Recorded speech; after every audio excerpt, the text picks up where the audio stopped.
तो नमस्कार सभी को। और कैसे हैं आप सब? आई होप आप सब अच्छे होंगे और अपनी तैयारी को भी बहुत अच्छे से कर रहे होंगे। देखिए, आज हम यूपी पुलिस कांस्टेबल री एग्ज़ाम के लिए ये मैथ का प्रैक्टिस सेट नंबर 2 लगाएंगे, जिसमें मैंने आज 20 बहुत ही मोस्ट इम्पोर्टेंट प्रश्न लिए हैं। ठीक है, जो एग्ज़ाम को टारगेट करके मैंने ये प्रैक्टिस सेट बनाया है आज का, है ना? इसमें आपको कुछ प्रश्न ईज़ी दिखेंगे, कुछ मॉडरेट और 1-2 प्रश्न डिफ़िकल्ट दिखेंगे। लेकिन आपको टेंशन लेने की ज़रूरत नहीं है। मैं आपको प्रत्येक सवाल को एक राइट अप्रोच के साथ हल करना बताऊँगा कि आपको एग्ज़ाम में किस तरह से प्रश्न हल करने चाहिए, ठीक है? तो आइए शुरू करते हैं। स्वागत आप सभी का आज की इस क्लास में। देखिए, पहला प्रश्न क्या कह रहा है? एक वस्तु के मूल्य में 10% की कमी करने पर उसकी खपत में कितने परसेंट की कमी या वृद्धि होगी यदि खर्च में सिर्फ 10% की वृद्धि हो? ठीक है, ये प्रश्न पूछा गया है। तो देखिए, इसके लिए यहाँ पर मैंने पहले ही सूत्र लिख रखा है, ताकि आपके लिए मैं कम से कम समय मैं ये प्रैक्टिस सेट करा सकूँ, है ना? मैं आपका समय बचा सकूँ, ठीक है? देखिए, खपत में परिवर्तन पूछ रहा है, तो खपत बराबर होता है। देखिए, पहले तो आपको ये पता होना चाहिए खर्च बराबर क्या होता है। खर्च बराबर होता है मूल्य इंटू खपत, है ना? मूल्य इंटू खपत। तो ये पूछ रहा है खपत में कितने परसेंट की कमी या वृद्धि होगी। तो खपत यहाँ से निकालेंगे तो मूल्य का इस खर्च में भाग लग जाएगा, है ना? अब आइए करते हैं। देखिए, आपको अच्छे से पता है कि 10% की फ्रैक्शन क्या होती है, 1/10, है ना? यहाँ भी 10% ही है। अब देखिए, पहले खर्च लिखेंगे हम, खर्च। ये खर्च है, ठीक है? खर्च पहले से कितना हो रहा है? पहले खर्च 10 था, ठीक है? पहले खर्च 10 था, अब 10 में कितने की वृद्धि हो रही है? 10% की, यानी 10 का 10% कितना होगा? 1, यानी 10 से कितना हो जाएगा? 11। खर्च 10 से कितना हो गया? 11। और ये जो मूल्य है, मूल्य में कितने परसेंट की कमी कर रहा है? 10% की कमी कर रहा है, यानी 10 पर 1 की कमी कर रहा है। यानी पहले मूल्य 9 था, तो अब कितना होगा? सॉरी, पहले मूल्य 10 था, 1 की कमी करेगा तो मूल्य कितना आ जाएगा? 9, ठीक है? अब देखिए, खपत बराबर क्या होता है? खर्च बट्टे मूल्य। तो खर्च में मूल्य का भाग लगाएंगे, इधर भी खर्च में मूल्य का भाग लगाएंगे, ठीक है? अब ये अनुपात में है दोनों संख्या, तो इसका इसमें मल्टीप्लाई करो, इसका इसमें मल्टीप्लाई करो। 10 90 कितना हो गया? 90, ठीक है? 90 और 11 धाड़े 110, 11 धाड़े 110। पहले मूल्य इतना था, ठीक है? कीमत इतने से इतने हो गई, 90 से कितनी हो गई? 90 से कितनी होगी खपत की कीमत? 110। तो कितने की वृद्धि होगी? 20 की। कितने पर? 90 पर, है ना? जीरो से जीरो कैंसिल आउट कर दो और मल्टीप्लाई कर दो कितने की? 100 की। अब आपको पता होगा, देखिए 200% का मत, अब इसमें भाग दे लो, ये कितना आ गया? 200/9। अब इसमें जब हम भाग लगाएंगे ना, तो कितना आएगा आपका? इतना आएगा 22 सही 2/9%। भाग लगा के देखो, 9 दूने 18, 9 दूने 18 बचा कितना? 2, 9 दूने 18 बचा कितना? 2, 2/9, ठीक है? ऑप्शन नंबर बी हमारा करेक्ट आंसर हो गया, ठीक है? आई होप आपको ये सवाल समझ में आया होगा। और इस प्रकार का आपको कैसा भी सवाल दिख जाए इस टाइप का, आपको यही अप्रोच लगानी है पेपर में भी। जब आप एग्जाम हॉल में बैठे हो तो इसी अप्रोच के साथ सवाल करना है, ठीक है? बहुत ही कम समय में हो जाएगा। थोड़ा आपको समझाने में समय लग गया है बस। दूसरा प्रश्न है, ये प्रश्न बहुत इंपॉर्टेंट प्रश्न है, ध्यान से समझना। देखिए, एक व्यापारी 2 बकरी समान मूल्य पर बेचता है। कैसा मूल्य? समान मूल्य, यानी जो मूल्य पर बेच रहा है, यानी क्रय मूल्य दोनों बकरियों का कितना है? समान है। वह पहली बकरी पर 20% की हानि और दूसरी बकरी पर 30% की हानि उठाता है। यदि उसे कुल हानि इतने रुपए की होती है, तो कुल हानि परसेंट ज्ञात करना है, कुल हानि परसेंट। अब देखिए, इस प्रकार के सवाल में क्या अप्रोच रखनी है। 20% का मतलब क्या होता है? 20% का मतलब होता है 1/5। और 30% का मतलब क्या होता है, ये आपको अच्छे से पता होना चाहिए। 30% का 3/10, ठीक है? यदि यदि जो बकरी है ना, बकरी पहले देखो, ये जो आता है ना बट्टे में, ये इसका वास्तविक मूल्य होता है ना? पहले कीमत थी उस बकरी की कितने थी? 5, लेकिन 20% की हानि, यानी 5 पर 1 की हानि, तो कितने में बेचेगा? 4 में, ठीक है? बस तो बकरी, दूसरी बकरी की कीमत थी 10 रुपये, ठीक है? 10 रुपये मान लो, और उस पर 30% की हानि उठा रहा है, यानी 3 की हानि उठा रहा है, तो कितने बेचेगा? 7 में। देखो, उसने क्या कहा है? विक्रय मूल्य समान होना चाहिए, तो ये हमारा क्रय मूल्य, ये हमारा विक्रय मूल्य है। लेकिन यहाँ पर क्या हो रहा है कि विक्रय मूल्य अलग अलग आ रहा है, तो विक्रय मूल्य को एक समान करने के लिए हम क्या करेंगे? इन दोनों का एलसीएम लो, कितना आएगा? 28। कितना आएगा? 28। तो इस 4 को 28 करने के लिए 7 का गुणा करना पड़ेगा, और इस 7 को 28 बनाने के लिए 4 का गुणा करना होगा, जो कि इस पूरे इक्वेशन में होगा, है ना? इधर भी होगा, इधर भी होगा।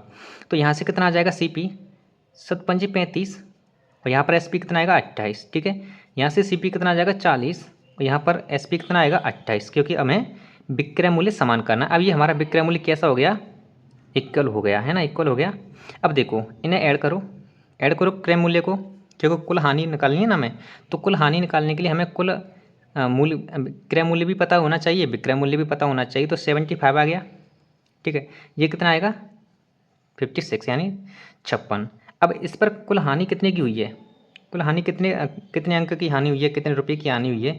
तो 15 में से 6 गया तो 9 है ना, और 6 में से 1 गया तो 19 की हानि हुई है कितने पर 75 पर, और मल्टीप्लाई कर दो 100 से, ठीक है। इसे 25 से काटो कितनी बार 4 बार, और 25 3 बार कैंसिल आउट कर दो, ठीक है। 19 चौका कितना हो गया 76 बट्टे 3%, इसे भी कैंसिल आउट कर दो। अब 3 का भाग लगाएंगे तो 25 से कम 25, 25 के 75, और बचा कितना 1/3%, यानी 25 सही 1/3% इसका आंसर होगा, यानी ऑप्शन नंबर बी हमारा करेक्ट आंसर होगा, ठीक है। जब भी आपको इस प्रकार का सवाल दिख जाए कि समान मूल्य पर बेचता है, तो आपको यही अप्रोच रखनी है एग्जाम हॉल में भी, ठीक है। देखिए अगला प्रश्न है आपका, इसमें आपको इकाई अंक से मतलब है, इकाई अंक निकालना है। प्रश्न कह रहा है 584 गुणा 389 गुणा 476 गुणा 786 में इकाई अंक निकालना है। जब भी आपको इकाई अंक निकालने को कहे ना, तो आपको इन आगे 2 वाले अंकों से कोई मतलब नहीं है, इन्हें कैंसिल आउट कर दो यहीं की यहीं, ठीक है, कर दिए। अब है इन्हें पीछे वालों की मल्टीप्लाई करनी है आपस में। 4 9 36, 36 का फिर इकाई अंक लेंगे, छनक 36, 6 का इस 6 में मल्टीप्लाई करेंगे फिर 36 आएगा। इस 36 का इकाई अंक लोगे, इस 6 का इसमें मल्टीप्लाई करोगे कितना आएगा 36, और इस 6 का इकाई अंक लोगे तो कितना आएगा 6, इकाई अंक कितना आ गया 6। ऑप्शन नंबर डी हमारा करेक्ट आंसर हो गया, ठीक है। आइए नेक्स्ट प्रश्न पर। अगला प्रश्न है प्रश्न नंबर 4। देखिए प्रश्न नंबर 4 क्या कहता है, एक संख्या को 296 से भाग करने पर शेषफल इतना प्राप्त होता है कितना 75। यदि उसी संख्या को 37 से भाग करें तो प्राप्त शेषफल हमें ज्ञात करना है। देखिए इस टाइप का प्रश्न मैंने आपको कल वाले प्रैक्टिस सेट में कराया था। आपको कुछ नहीं करना, आपको डायरेक्ट यही करना है कि जो पहले शेषफल बचता है ना, पहले शेषफल बचता है, उसी शेषफल में हमें द्वारा से भाग देना है, ठीक है, इस संख्या से। तो 75 में हम 37 से भाग कर देंगे, तो 37 दूने कितना होता है, 37 दूने होता है 74, कितना होता है 74। तो रिमाइंडर कितना बचेगा 1, रिमाइंडर कितना बचेगा 1, यानी ऑप्शन नंबर ए हमारा करेक्ट आंसर हो गया, ठीक है। आई होप आपको समझ में आया होगा, नहीं समझ में आया तो दोबारा समझो। देखो जब भी हम किसी संख्या को किसी भी संख्या से भागते हैं, जो पहले हमारा शेषफल आता है ना, जो पहले हमारा शेषफल आता है उसी शेषफल को हम दूसरी संख्या से भाग कर देते हैं, और जो हमारा रिमाइंडर बचता है वही हमारा आंसर हो जाता है, ठीक है। आइए नेक्स्ट पेज पर चलते हैं। अगला प्रश्न है प्रश्न नंबर 5। देखिए ये साधारण ब्याज का प्रश्न है, बहुत ही शानदार प्रश्न है, ठीक है। एक धनराशि किसी निश्चित समय में, समय का हमें पता नहीं है, निश्चित समय है, 5% वार्षिक साधारण ब्याज की दर से 3 गुनी हो जाती है।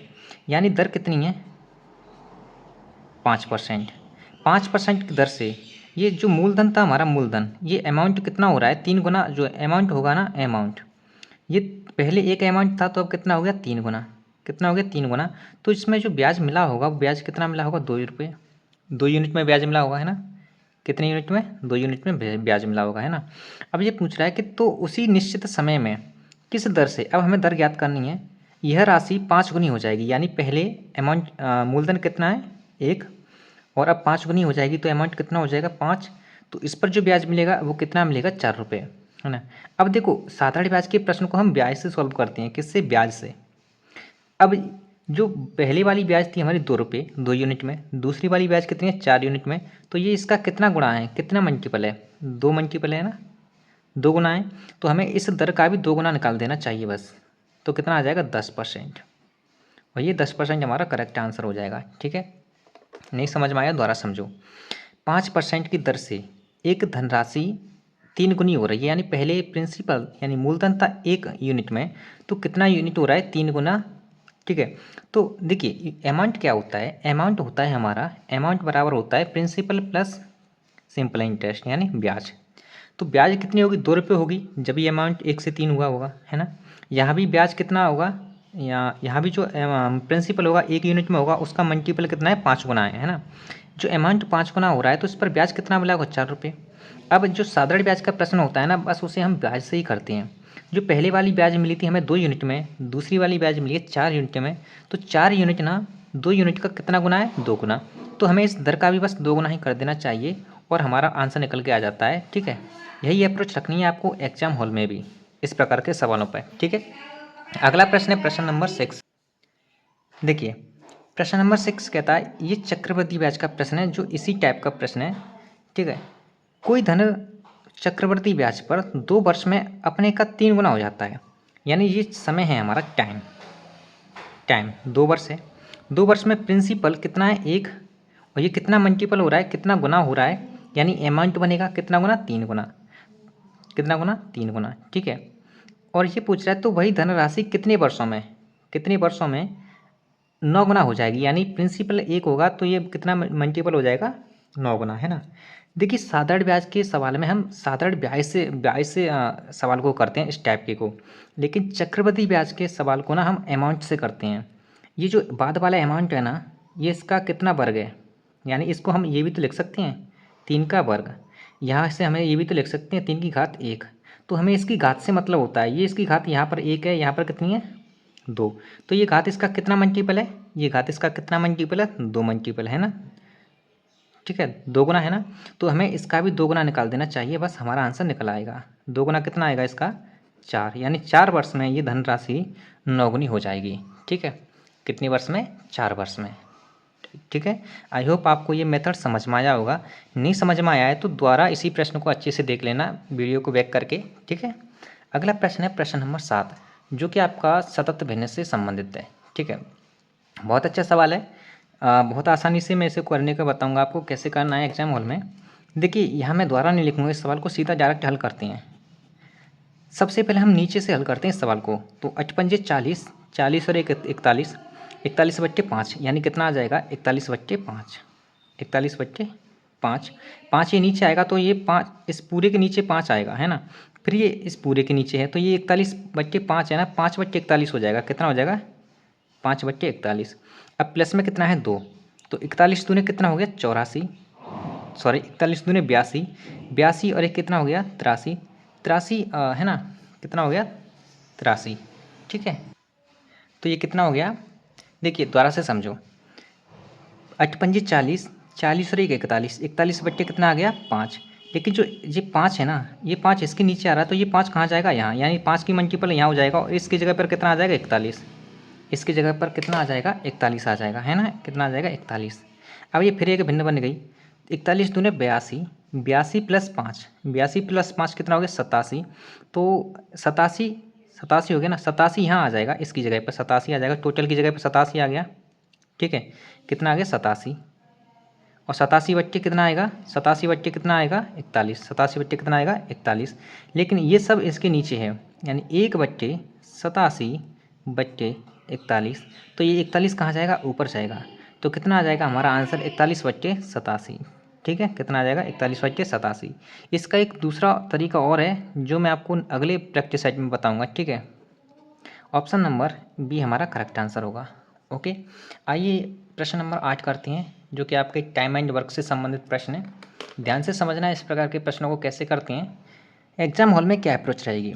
देखिए 5 मजदूर 12 दिन में 12 घंटे काम करते हुए एक कार्य को, हमें कार्य नहीं पता है, एक कार्य को 30 दिनों में कर सकते हैं। ठीक है, पूरा कर सकते हैं। तो 15 मजदूर दिन में 12 घंटे काम करते हुए उस काम का आधा काम कितने दिन में करेंगे। ये MDH वाला सूत्र होता है ना, MDH वाला, इसी से संबंधित प्रश्न है। देखिए पहले व्यक्ति हैं, इसमें हम सूत्र लगाएंगे M1D1H1 बट्टे W1। ठीक है, बराबर M2D2H2 बट्टे W2, W मतलब कार्य।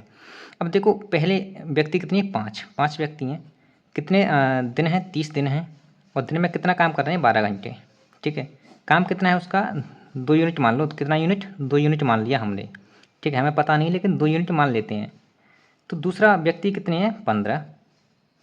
ठीक है, दिन की संख्या हमें ज्ञात करनी है, और दिन में काम कितना कर रहे हैं, 12 घंटे, और इस काम का, इस पहले वाले काम का कितना काम कर रहे हैं, वो आधा काम, तो 1 यूनिट काम करेंगे। कितना काम करेंगे, 1 यूनिट। अब इसे यहीं उड़ा दो, देखिए 15 से 2 बार, 2 से 2 बार कैंसिल आउट हो गया, 12 से ये कैंसिल आउट हो गया। तो जो हमारे दिन थे यहाँ पर दिन डे। डे बराबर कितना आ गया 5, यानी कितने दिन लगेंगे, कितने दिन लगेंगे 5 दिन।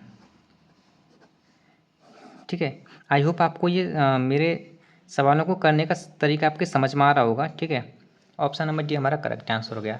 आइए अगले प्रश्न पर। देखिए अगला प्रश्न है प्रश्न नंबर 9। ये रेलगाड़ी से संबंधित प्रश्न है। एक ट्रेन अपनी सामान्य चाल को 2/5 कम करती है, यानी पहले देखिए इसमें दूरी क्यों समान है, इसमें जब दूरी समान होती है ना और अपने गंतव्य पर 3 घंटे की देरी से पहुंचती है, तो ट्रेन के द्वारा अपने गंतव्य पर पहुंचने का वर्तमान समय ज्ञात करना है। देखिए गंतव्य पर जाएगी तो ये तो आपको पता है, जब मान के चलो कि कोई ट्रेन आगरा से मथुरा के लिए चली, आगरा से मथुरा के लिए चली तो दूरी फिक्स है ना, दूरी फिक्स है, वो अपनी चाल को बढ़ा रही है। जब दूरी फिक्स होती है ना तो चाल बराबर क्या होता है, चाल समय के व्युत्क्रमानुपाती होती है। यानी इसकी जो चाल है ना, चाल पहले कितनी है 5 यूनिट में। ठीक है, अब कितने कम कर रही है, 2 कम कर रही है। कितने कम कर रही है, 2। ठीक है, एक ट्रेन अपनी सामान्य चाल को 2/5 कर दिए, कितना कम कर रही है, 2। लेकिन अब हमें समय ज्ञात करना है, कितना समय ज्ञात करना है, समय यानी टाइम। और टाइम क्या होता है, चाल का रिवर्स होता है, यानी टाइम का रिवर्स हो जाएगा, यानी 2/5। तो ये पहले देखिए, पहले समय लग रहा था कितना यूनिट में, 2 यूनिट में, अब समय लग रहा है कितने यूनिट में, 5 यूनिट में। तो कितने घंटे की देरी हो गई, कितने घंटे की देरी हो गई, 3 घंटे की। कितने घंटे की, 3 घंटे की। और 3 घंटे की देरी मतलब 3 घंटे की देरी मतलब कितना दे रखा है उसने, 3 घंटे।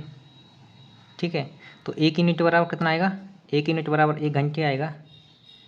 तो उसका ये वर्तमान समय पूछ रहा है। देखिए पहले समय इतना था, पहले समय 2 यूनिट में था, लेकिन वर्तमान समय कितना है, 5 यूनिट में। तो 5 यूनिट की वैल्यू कितनी आएगी, 1 यूनिट वैल्यू, 1 यूनिट की वैल्यू 1 घंटा, तो 5 यूनिट की वैल्यू कितना आएगा, 5 घंटा। ठीक है, ऑप्शन नंबर डी हमारा करेक्ट आंसर हो गया। आई होप आपको अच्छे से क्लियर हो गया होगा। अगला प्रश्न है औसत वाला, औसत वाले चैप्टर से लिया है मैंने। बहुत ही शानदार प्रश्न है। एक क्लास के 20 विद्यार्थियों का औसत अंक कितना है, 60 है। एक विद्यार्थी को गलती से 30 नंबर के स्थान पर 80 नंबर दे दिए जाते हैं, तो सही औसत ज्ञात करना है। देखिए इस प्रकार के सवालों को करने का एक आसान सूत्र मैं आपको बताता हूँ। पहले तो जो औसत दिया होता है, पहले जो औसत दिया होता है उस औसत को लिखेंगे, यानी ये सूत्र है औसत। औसत कितना है, 60, प्लस लगाएंगे। सही अंक कितने थे, 30 नंबर। ठीक है, तो यहाँ पर सही वाले अंक को लिखेंगे हम ब्रैकेट में, सही वाले अंक, माइनस गलत अंक कितने थे, 80, तो माइनस 80। ठीक है, और कुल संख्या कितनी है बच्चों की, विद्यार्थियों की कुल संख्या कितनी है, 20। बस अब कैलकुलेशन कर देंगे, हमारा सवाल हो जाएगा। 60 प्लस कितना बचेगा यहाँ पर, माइनस के 30, सॉरी 50, माइनस के 50 बट्टे 20। 0 से 0 2 का भाग लगाएंगे तो कितना आ जाएगा, 2.5, यानी 60 प्लस माइनस माइनस हो जाएगा 2.5। अब इसमें से इसे माइनस कर दो, 3 माइनस करो कितना बचेगा, 57।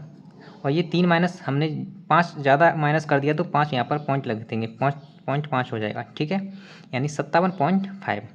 ऑप्शन नंबर सी हमारा करेक्ट आंसर हो गया। ये मैंने कैसे माइनस किया है, देखिए यहाँ पर मैं डायरेक्ट 3 घटाऊँगा, इसमें से 60 में से 3 घटाऊँगा तो कितना हो गया, 57 बचेगा। लेकिन मैंने 5 दशमलव 5 मैंने ज़्यादा घटा दिया है, तो यहाँ मैं 0.5 जोड़ दूंगा। ठीक है, यही हमारा आंसर हो जाएगा। आइए अगला प्रश्न है प्रश्न नंबर 11, जो कि आपके अनुपात समानुपात वाले चैप्टर से है। ये सवाल बहुत ही शानदार सवाल है। ए अनुपात बी प्लस सी का अनुपात दे रखा है 3:9।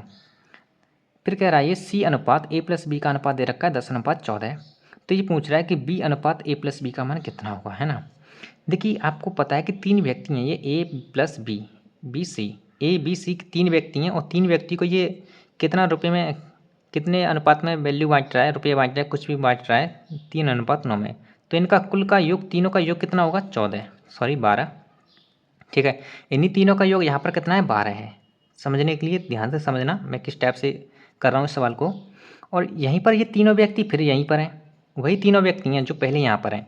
अब इन तीनों का जो तीनों को जो वैल्यू दी गई है, जो रुपये या कुछ भी दिया गया है, यहाँ पर कितने अनुपात में दिया गया है, 10:14 में। तो इन तीनों का योग कितना होगा, 24। तो ये तो नाइंसाफ़ी हो जाएगी ना। यहाँ पर इन तीनों व्यक्तियों को 12 रुपये मिल रहे हैं, यहाँ पर इन तीनों व्यक्तियों को 24 रुपये मिल रहे हैं, तो इन तीनों को समान रुपये मिलने चाहिए कि नहीं, है ना, मिलने चाहिए। तो यहाँ पर हम क्या करेंगे, यहाँ पर हम करेंगे ये इसे 24 बनाने के लिए, इसे 24 बनाने के लिए हम यहाँ 2 से मल्टीप्लाई कर देंगे इस इक्वेशन में, किसमें, इस इक्वेशन में, ठीक है। तो यहाँ से a अनुपात b प्लस c कितना आएगा, 3 दूनी 6 अनुपात जी कितना हो गया, b प्लस सी 9 दूनी 18, ठीक है। और यहाँ से कितना निकलेगा, c अनुपात a प्लस b, ठीक है, कितना निकलेगा, यहाँ तो c का मान कितना है 10 और a प्लस बी का मान कितना है 14, ठीक है। अब देखो टोटल कितना है, टोटल हमारे पास 24 होना चाहिए, टोटल कितना है 24, a का मान 6 आ गया, c का मान 10 आ गया, तो b का मान कितना आएगा, a की वैल्यू 6 है, b की वैल्यू 10 है, तो दोनों का योग कितना हो गया 16। तो 24 बनाने के लिए 16 में क्या जोड़ेंगे 8, तो जो 8 निकल के आएगा वो किसकी वैल्यू आएगी, बी की, यानी ऑप्शन नंबर 8 कितना आ गया बी की, ठीक है, बी की वैल्यू 8 आ गई। अब ये हमारा एक सवाल दिया है कि इसको हल करना है, तो बी की वैल्यू कितनी है 8, बी की वैल्यू 8 और ए और सी की वैल्यू कितनी है, ए और सी की वैल्यू है आपकी 6 और 10 कितना हो गया 16, ठीक है। इसे एक और अनुपात में कैंसिल आउट कर लो, 8 से 1 अनुपात 2, यही हमारा करेक्ट आंसर होगा, ऑप्शन नंबर सी हमारा राइट आंसर हो जाएगा, ठीक है। आगे अगले प्रश्न पर देखिए, प्रश्न नंबर 12 है, ये एलसीएम से संबंधित प्रश्न है और इसका मैंने पहले ही सूत्र लिख रखा है ताकि मैं कम से कम समय में आपको ये सवाल करा दूँ। देखिए दो संख्याओं का लासा दे रखा है 1920 और मासा दे रखा है 16, ये दोनों में से एक संख्या 128 है तो दूसरी संख्या ज्ञात करनी है। तो देखिए इस सवाल को कैसे करेंगे, पहली संख्या कितनी है 128 गुणा दूसरी संख्या हमें ज्ञात करनी है, ठीक है। पहली संख्या गुणा दूसरी संख्या बराबर होता है एल मतलब एलसीएम और एच मतलब एचसीएफ यानी मासा। तो एलसीएम दे रखा है 1920, मासा दे रखा है 16। अब बस कैलकुलेशन कर लो, तो देखो 16 सत्ते 112, 16 अट्टे कितना होता है 128, 16 अट्टे कितना होता है 128। अब इस 8 से इसे काटो, 8 दूने 16 बचा कितना 3, 8 दूने 16 बचा कितना 3, कितना हो गया 32, 8 चौका 32 और 0, यानी दूसरी संख्या कितनी निकल के आ गई 240, ऑप्शन नंबर बी हमारा करेक्ट आंसर हो जाएगा। आइए अगले सवाल पर चलते हैं। अगला प्रश्न है प्रश्न नंबर 13। देखिए प्रश्न नंबर 13 कहता है यदि पाइप ए एक खाली टैंक को 6 घंटे में तथा पाइप बी 8 घंटे में भर सकता है, यदि दोनों पाइपों को 2 घंटे के लिए खोला जाता है तब पाइप बी शेष भाग को भरने के लिए कितना समय लगेगा। देखिए पाइप ए है ना, यहाँ पर पाइप बी है, पाइप ए को लगते हैं 6 घंटे भरने में किसी टैंक को, और पाइप बी को लगते हैं 8 घंटे। हमें नहीं पता उस टैंक की क्षमता क्या है, तो क्षमता हम एलसीएम निकाल के ले लेंगे, है ना। क्षमता निकाल लेंगे तो कितना आएगा 24, मान के चलो उस टैंक की क्षमता है 24 लीटर, ठीक है। तो ए की जो इफिशियंसी आएगी, कि ये प्रति घंटे में कितने लीटर भर रहा होगा, तो आपको 6 का 24 में भाग लगाएंगे तो 4 लीटर, और ये कितना भर रहा होगा बी 3 लीटर, है ना, इसी अनुपात में भरेंगे। अब इन दोनों को 2 घंटे के लिए खोला जाता है, तो दोनों का योग कितना हो गया 7, 2 घंटे के लिए खोला जाता है तो कितना लीटर ये भर देंगे उसमें 14 लीटर, कितना लीटर भर देंगे 14 लीटर, 14 लीटर ये भर देंगे तो बचेगा कितना 24 माइनस 14 तो कितना बचेगा 10 लीटर। अब इस 10 लीटर को ये शेष भाग आ गया, अब इस शेष भाग को बी भरेगा, बी कितने की क्षमता से भरेगा 3 की क्षमता से, बी कितने की क्षमता से भरेगा 3 की क्षमता से, तो 3 का इसमें डिवाइड कर देंगे, कितना आएगा 3 सही 1/3 घंटे, ठीक है। ये बचा हुआ कार्य और ये इसकी क्षमता है, जब बचे हुए कार्य में क्षमता से भाग लगाते हैं तो हमारे पास समय निकल के आता है, ठीक है। ऑप्शन नंबर सी हमारा करेक्ट आंसर हो गया। अगला प्रश्न है घनमूल का संबंधित प्रश्न है, बहुत ही शानदार प्रश्न है, आपके छक्के छुड़ जाएंगे अगर आपने ये टॉपिक नहीं पढ़ा होगा। तो ये कह रहा है कि 0.037 पर जो बार लगा है इसका घनमूल ज्ञात करना है। अब देखिए घनमूल ज्ञात करने की क्या सबसे आसान अप्रोच रहेगी इस प्रकार के सवाल को करने की। देखिए जितने पर बार लगा है कितने अंकों पर 3 अंकों पर है, तो पहले हम इन तीनों को लिख लेंगे, ठीक है। कितने अंकों पर बार लगाए उतने ही हम नीचे 99 लिखते हैं, कितने लिखते हैं 999 लिख देंगे, 3 अंकों पर बार लगाए। अब किसी संख्या के आगे 0 का कोई मतलब नहीं होता, इस बात को आप अच्छे से जानते होंगे, है ना, ठीक है। अब देखो इसे कैंसिल आउट करो, अब इसे कैंसिल आउट करोगे कैसे करोगे, कितने का ये कैंसिल आउट हो जाएगा, ठीक। तो देखिए अब इससे 37 से कितनी बार कटेगा ये, तो अब इन्हें कोई कैलकुलेशन कैसे करें। देखिए अगर आप इसे 37 से मल्टीप्लाई करोगे, डिवाइड करोगे, 37 से डिवाइड करके देख लो, आपको हमें कैलकुलेशन करनी कैसे भी कर सकते हैं।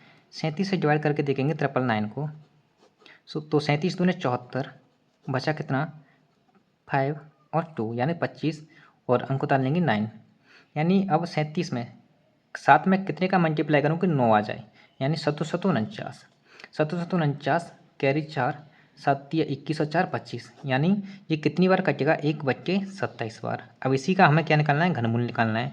तो घनमूल कितना आएगा 1/3। अब देखो 1/3 घनमूल आ गया, लेकिन ऑप्शन कैसे दे रखा है इसका, तो हम 3 का डिवाइड लगाएंगे कितनी बार जाएगा 0.3 3 3 3, ऐसे ही रिपीट होता रहेगा। तो हम इसे ऐसे ही लिख सकते हैं 0.3 पे बार। ठीक है, ऑप्शन नंबर ए हमारा करेक्ट आंसर हो जाएगा। ओके, अगला प्रश्न है, ये बहुत महत्वपूर्ण प्रश्न है। ठीक है, और मैं कोशिश करूँगा इसे बहुत अच्छे से समझाने की। इस प्रकार के 2 प्रश्न पूछे जा सकते हैं आपसे कि 3 घंटियाँ एक साथ बजना शुरू करती हैं, अभी वो बजी नहीं है, एक साथ बजना शुरू करती हैं और क्रमशः 8 सेकंड, 10 सेकंड और 12 सेकंड के अंतराल पर बजती हैं, है ना। तो 30 मिनट में वे एक साथ कितनी बार बजेंगी। तो हमें क्या करना होता है, ये जो समय दे रखा होता है ना, ये जो समय दे रखा होता है, इसका हम क्या लेते हैं, एलसीएम लेते हैं। क्या लेते हैं, एलसीएम। अब 8, 10 और 12 का एलसीएम कितना आएगा, 120 आएगा। कैसे आएगा, एलसीएम निकालना आप अच्छे से जानते होंगे। ठीक है, अगर आप एलसीएम निकालना नहीं जानते तो कमेंट करके बता देना, मैं एक सेपरेट वीडियो बना दूंगा कि एलसीएम सबसे कम समय में शॉर्ट ट्रिक के साथ कैसे निकालें। तो देखिए इन तीनों का एलसीएम आएगा 120, 120, 120 सेकंड। अब 120 सेकंड क्या होती हैं, 2 मिनट होती हैं। क्या होती हैं, 2 मिनट होती हैं। ठीक है, ये कह रहा है कि 30 मिनट में वे कितनी बार एक साथ बचेंगी। तो 2 मिनट का हम 30 मिनट में भाग लगाएंगे, तो 30/2 और +1 करेंगे। +1 क्यों करेंगे, क्योंकि एक साथ ये बाद में बजेंगी, है ना। एक बार ये एक्स्ट्रा बजेंगी तो कितनी बार, 15 बार, 15 + 1 16, तो ये 16 बार एक साथ बजेंगी। ठीक है, ऑप्शन नंबर बी हमारा करेक्ट आंसर हो गया। ठीक है, अगला प्रश्न है हमारा ये त्रिभुज से मेंसुरेशन 2D का प्रश्न है, बहुत ही अच्छा प्रश्न है। किसी त्रिभुज की भुजाएं 3 सेंटीमीटर, 4 सेंटीमीटर और 5 सेंटीमीटर दे रखी हैं, तो त्रिभुज का क्षेत्रफल क्या होगा। देखिए इस त्रिभुज का क्षेत्रफल निकालने का ये सूत्र होता है, जहाँ पर ये एस होता है ना, एस ये होता है हमारा परिमाप, अर्ध परिमाप। क्या होता है, अर्ध परिमाप, अर्ध परिमाप। अर्ध परिमाप होता है तीनों भुजाओं का योग बट्टे 2। तो 3 + 4 + 5 कितना हो गया, बट्टे 2, 9 और 3 12, 12/2 कितना हो जाएगा 6, यानी एस बराबर कितना निकल के आया है 6। तो √6, 6 - ए की वैल्यू ये है, बी की वैल्यू ये है और सी की वैल्यू ये है। 6 - 3 कितना हो गया, 3 मल्टीपल गुणा 6 - 4 2 गुणा 6 - 5 1। ठीक है, अब देखो 6 गुणा 3 दूने 6, अभी अंडर रूट में कितना हो जाएगा 36, अंडर रूट कितना हो जाएगा 36, और 36 का वर्गमूल कितना होता है 6। तो इसका क्षेत्रफल कितना आ गया 6 सेंटीमीटर स्क्वायर, यानी ऑप्शन नंबर ए हमारा करेक्ट आंसर हो गया। आइए अगले प्रश्न पर। अगला प्रश्न है प्रश्न नंबर 17। देखिए एक शंकु को पिघलाकर एक गोला बनाया जाता है, गोले की त्रिज्या ज्ञात कीजिए। यदि शंकु की त्रिज्या 6 सेंटीमीटर और इसकी ऊंचाई 3 सेंटीमीटर है। जब भी देखिए, जब पिघलाने की बात करें ना, पिघलाने की जब भी बात करता है सवाल में, तो वहाँ उसका वॉल्यूम समान होता है। जो आयतन होता है ना, आयतन दोनों वस्तुओं का समान होता है, यानी गोले का आयतन भी समान होगा यहाँ पर और शंकु का आयतन भी बराबर होगा, है ना। तो शंकु का आयतन होता है 1/3 πr²h, गोले का आयतन होता है 4/3 πr³। ठीक है, तो शंकु का आयतन देखो, शंकु का आयतन 1/3, पाई को पाई रखेंगे, शंकु की त्रिज्या कितनी दे रखी है 6 सेंटीमीटर, यानी गुणा 36 हो जाएगा, और इसकी ऊंचाई कितनी दे रखी है 3 सेंटीमीटर × 3 बराबर 4/3। पाई की वैल्यू पाई, यहाँ पर हमें r³ ज्ञात करना है, यानी r³ यहाँ पर हमें गोले की त्रिज्या ज्ञात करनी जो कि r है। क्या है, r। अब देखो 3 से ये 3 बार कैंसिल आउट हो गया, 3 से 3 कैंसिल आउट हो गया, पाई से पाई कैंसिल आउट हो गया, है ना। अब देखो ये कितना होगा 36 इस 36 को इस 4 से 9 बार कैंसिल आउट कर दो, 9 चौका 36, 9 गुणा 3 बराबर आर क्यू, 9 तिया 27 बराबर आर क्यू। तो यहाँ पर इसका घनमूल कितना आएगा, घनमूल कितना आएगा, तो आर बराबर कितना आ जाएगा 3 सेंटीमीटर क्या आएगी, गोले की त्रिज्या आएगी, जो कि ऑप्शन नंबर सी हमारा करेक्ट आंसर है। ठीक है, आई होप देखिए मैंने यहाँ पर ये सूत्र इसलिए लिखे हैं कि मैं आपको कम से कम समय में अच्छी चीज़ें डिलीवर कर दूँ, है ना, सवाल को अच्छे से और एक्सप्लेन कर दूँ। ठीक है, आपका टाइम भी सेव हो जाए। अगला प्रश्न है प्रश्न नंबर 18। ये कह रहा है एक समचतुर्भुज का क्षेत्रफल, समचतुर्भुज का क्षेत्रफल 156 मीटर स्क्वायर दे रखा है। यदि इसकी एक विकर्ण की लंबाई 13 सेंटीमीटर है तो दूसरे विकर्ण की लंबाई ज्ञात करनी है। जब भी आपको समचतुर्भुज का क्षेत्रफल पूछे तो समचतुर्भुज का क्षेत्रफल होता है 1/2 पहला विकर्ण गुणा दूसरा विकर्ण। क्षेत्रफल कितना दे रखा है इसका, क्षेत्रफल दे रखा है इसका 156, 1/2, 156 बराबर 1/2, पहला विकर्ण दे रखा है 13 और दूसरा विकर्ण हमें ज्ञात करना है। तो 13 से कितनी बार कट जाएगा, 13 से कितनी बार कट जाएगा, 13 एकम 13 और 13 दूनी 26, 2 बार, 2 का इसमें मल्टीप्लाई होगा तो आ जाएगा D2 बराबर कितना आ जाएगा आपका 12 दूनी 24 मीटर की ये उसका दूसरा विकर्ण आ जाएगा, यानी ऑप्शन नंबर सी हमारा करेक्ट आंसर हो गया। आई होप आपको ये सवाल अच्छे से समझ में आ गया होगा। अगला प्रश्न है प्रश्न नंबर 19, जो कि बहुत महत्वपूर्ण सवाल है। ये जो पैरों पर संबंधित, सिरों पर संबंधित ये सवाल होते हैं ना, इनमें बच्चों को बहुत ज़्यादा डिफिकल्टी होती है, लेकिन मैं इसका बहुत ही शानदार तरीका बताऊँगा। कोई भी सूत्र नहीं लगाना आपको, इसमें कोई सूत्र याद करने की ज़रूरत नहीं है। देखिए एक चिड़ियाघर में खरगोश और कबूतर हैं। खरगोश के लिए KH और कबूतर के लिए के, है ना। खरगोश के कितने पैर होते हैं, 4 पैर को मैं 2 + 2 लिख सकता हूँ। और कबूतर के कितने पैर होते हैं, 2। ठीक है, कबूतर के 2 पैर। अब ये तो आपको पता है।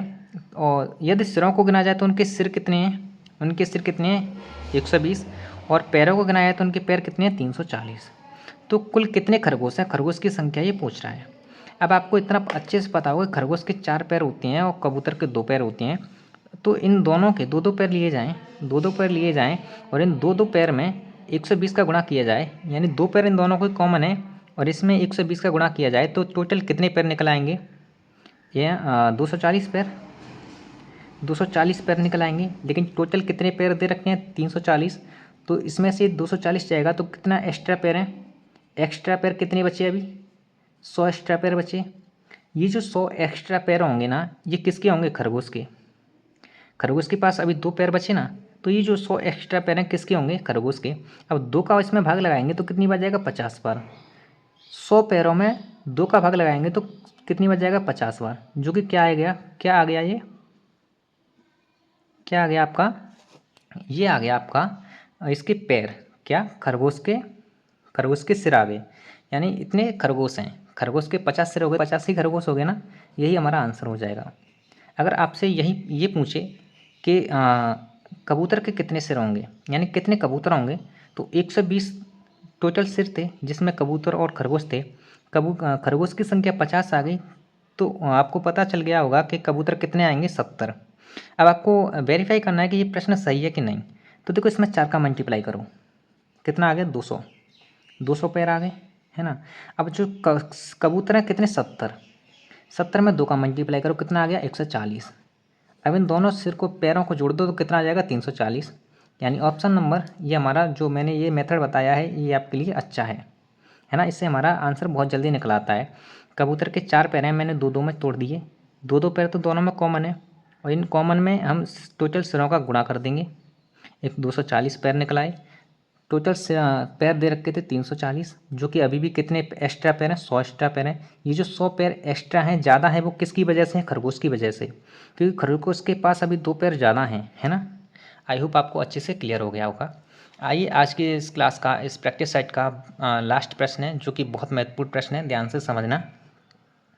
देखिए एक बैग में 1 रुपये 50 पैसे और 25 पैसे के सिक्कों का अनुपात 5:7:9 है। यदि बैग में कुल धन 430 है तो 50 पैसे के सिक्कों की संख्या ज्ञात करनी है। इस प्रकार के प्रश्न को करने की सबसे राइट अप्रोच ये है कि आपको पता होना चाहिए 1 रुपये के सिक्के कितने हैं 5, ठीक है। और 50 पैसे के सिक्के कितने हैं? 7। और 25 पैसे के सिक्के कितने हैं? 9। तो टोटल निकालो इसका। ये कितने सिक्के हो जाएंगे? 5 रुपये। 5 रुपये हो गए। 7 पंजे 35, ये 350 पैसे हो जाएंगे। 350 पैसे का मतलब 3.5 रुपये। 3.5 रुपये है ना। 25 नम्मा कितना होता है? 225।